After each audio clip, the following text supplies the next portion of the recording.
Hello, I'm Gary Lyon and welcome back to Access All Areas for 2017. Delighted to say returning to the show this season, once again, these two fine men, Damien Barrett and Matthew Lloyd. Welcome, boys. Gary, good to have you back too. Thanks, Gary. Great to be back. Nicely said, Dana. Thanks very much. What took your eye from the opening round, which was a beauty? Yeah, there was a lot, wasn't there? But I love the pure theatre of the Travis Cloke moment. The booing, to me, made it, and then the long bomb goal. And I just think, for one of the good blokes in footy, to get that out of the way as quickly as he did, I loved it. Some pressure, handled it really well. What about you, my moment goes 78,000 people at the MCG Saturday night. The electricity in the stadium was magnificent, but also seeing Jared Roughead return was also brilliant in the same match. What about you? Yeah, I'd take you up on that, but I have to agree it was a great moment. I loved the fact that Brisbane kicked 7 goals in the blink of an eye for Chris Fagan in his first game as coach. But there was another big game on the weekend, or actually 9 of them, but one last night, 5 v Dangerfield, Freo v the Cats. Did it eventuate in the manner that we hoped? No, it didn't. It wasn't like we saw 2 years ago when Dangerfield was at Adelaide. They went head-to-head. It was a match-up we still talk about. Mitch Duncan actually went to Fife early in the game. I think Dangerfield took the points, Damo, in terms of they didn't play on each other, but Fife had to do a lot of his work in defence through the midfield, whereas Dangerfield, Gaz, went forward, kicked 3 goals, and I think was the difference in the game in the end. Going forward with what Dangerfield did in that game, Lordo, did you see that as happening a lot in 2017? I think that's what they're hoping for, Damo, but last year he got no support, so it comes down to can Blixars be better, which he was good last night. I thought Motlop was better. Brandon Parfitt, a new young player, so if they can get more players through the midfield, it allows Danger to go forward. I love this moment too, the midfielders getting together. Danger just sticks his head in there. What was Sandy doing? Was he just going to say, how you going, Paddy? Matt Fife, as the captain, said, enough's enough, get out of here. What about Freo? I mean, the Cats did enough to suggest they're going to be there abouts once again, but any improvement at all? Once they got that buffer, the Cats, there was no coming back for the Dockers, was there? They just looked almost as bad at times. And I know they were playing a team that did make a high-end finals position last year, but they still didn't look to me to have improved significantly on what they did last year, which was a disaster for them. Yeah, Ross Lyon said in the post-match that he probably didn't coach his players as well, and he was talking about the defence of the Cats, which they couldn't get through. The worry for the Dockers was they were fumbly. Shane Kirsten looked way off the pace. Cam McCarthy kicked 1 goal 5. So he was all right. They should get better. Bradley Hill was good, Gaz, but they look like they'll be bottom 4 or 5 again. Yeah, and Brad Hill might find out what it's like to play on a great Hawthorn side and go over there and play on a side where he's going to work hard for his own possessions. I tell you, he looked great with the Crows. Underdone, have to be said, a couple of key Crows. No Taylor Walker, a late withdrawal.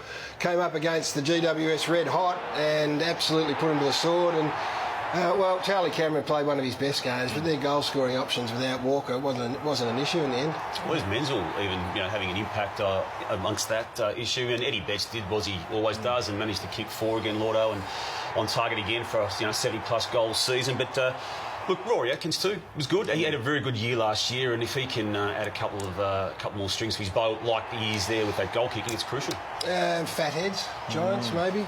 Do you think so? I'd love to be a fly on the wall at the Monday meeting today because I just thought they refused to tackle. There was some goals that there was like a training drill, and maybe they thought it was just going to happen. Hey, look, there's good blokes in footy, and Travis Cloke, Oregon, is in that category, Gaz, but also Phil Davis. Have a look at the reaction here to Eddie Betts going over him and landing on his head.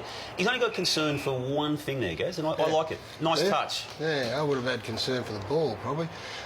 He's... I don't know. Man. He's a very nice fella. I was interested.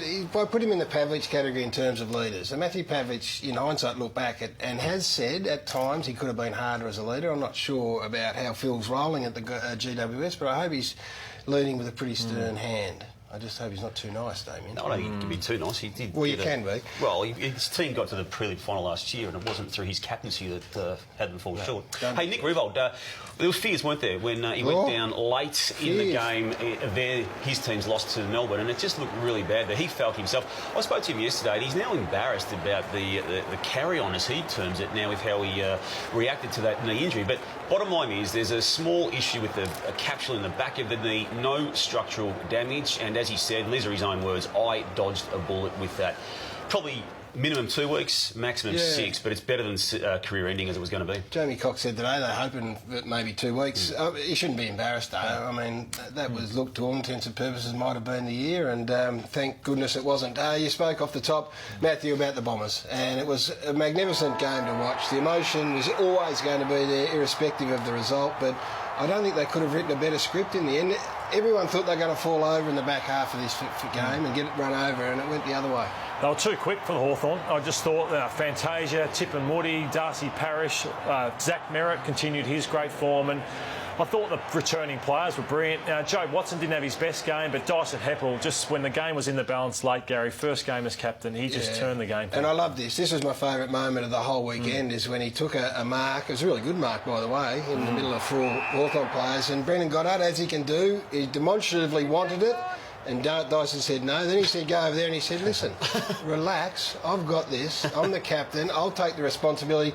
I thought it was so significant, and he goes back and drills it, and I think right there and then he said, I am the captain of this footy club, and I'll lead, you follow. And I think it was a great sign for the Bombers. We saw Hawthorn for the first time, obviously, without Mitchell and Lewis in it. And this is a decision that Alistair Clarkson made that is going to be judged not just for this year, but for years to come.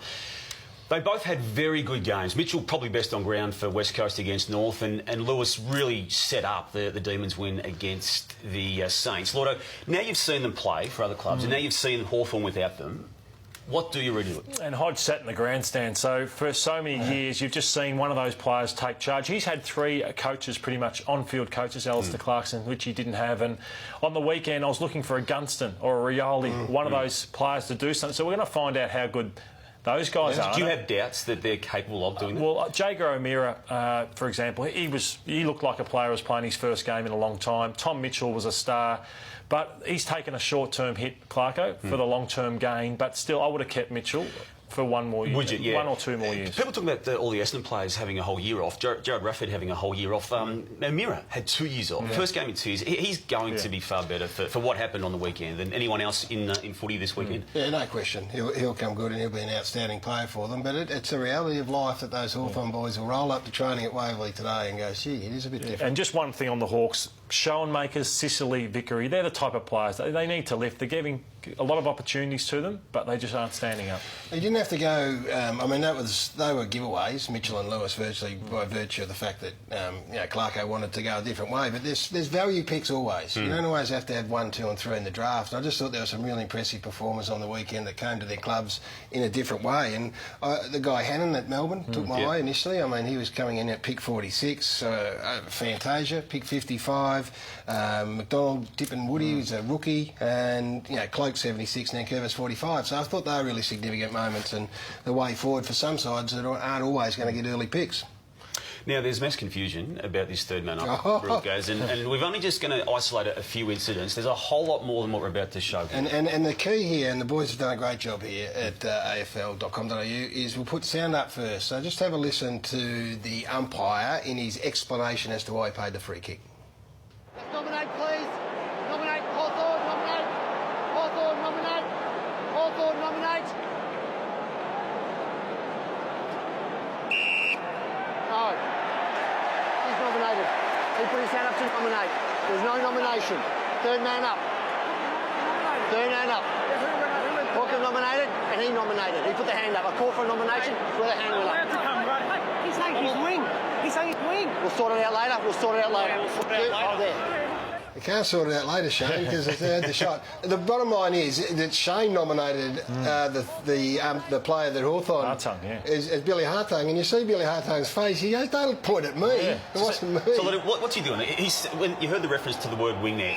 This is a bit later. This is exactly what he did, Damo. Yep. This is what he did only moments earlier. Yep. Him and Stanton are saying, we're the wingers at this stoppage, so they're playing a certain role. And Shane wanted someone to nominate.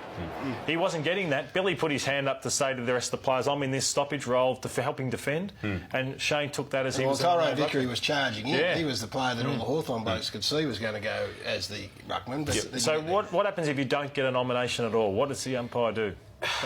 This is the confusion. Well, there's one more, isn't there? The Reece Stanley situation, Geelong versus Fremantle, wasn't allowed to go into Duncan goes early, Damo, 22. Duncan puts his hand up and says, on there because Stanley wasn't. But then he saw Stanley come, so he's tried to put his hand down. So Stanley couldn't, therefore, No, and the according to the umpire, go to that ruck, which is what his role is. Sandlands points at Duncan and say, hey, he's nominated, he has to be it. So watch Stanley, hands behind back. It's just not right. And look, I can see a rorting of this situation with a feigning of confusion over on a club that's needing some time and buying some time to slow it down. Yeah. They only do it by a couple of seconds, and they're going to cause more dramas. It was a bit of a farce. I think it was just a mistake. Hey, St Kilda Melbourne, St Kilda 24 points up in the first quarter, and for all intents and purposes, it looked like it was going to go the way it has gone for 14 games in a row, but things changed. Yeah, firstly, well done to Melbourne. We're going to take a forensic look at the St Kilda mistakes here from the second to the third quarter. Here's the first one, Geary. You've got to bring that to the front. You can't let it get out in the back with a guy like Jeff Garlett. So that was one of the first big errors from the St Kilda Football Club. Stoppage. They got smashed in the midfield. St Kilda have a zone defence, Gaz. They're not manning up. Very next stoppage after that goal. But so when you want a zone in your defence, you need pressure from further afield. This is Nathan Brown. He's guarding territory. Get on the most dangerous forward. Put an arm across them, but maybe that's not what he's done. I think he's instructed to do that, and that's a real danger. This is now the third quarter. Smashed again out of the midfield. Long ball goes in. No one on their players again. Close to Jack Wouldn't you love to play as a forward in that? Yeah. And then this one, Vince. You just know they love to give the ball out the back. St Kilda half asleep again. So this was so disappointing for their fans who had built this season up. And then this is Seb Ross. We get another look at it. But watch how easy this is for Garlett, one of the most dangerous crumblers in the game. But we take another look at where's Seb Ross's arm across here. It's non-existent. And watch his reaction time after Garlett wins the ball. Where's his chase here? Where's his intensity?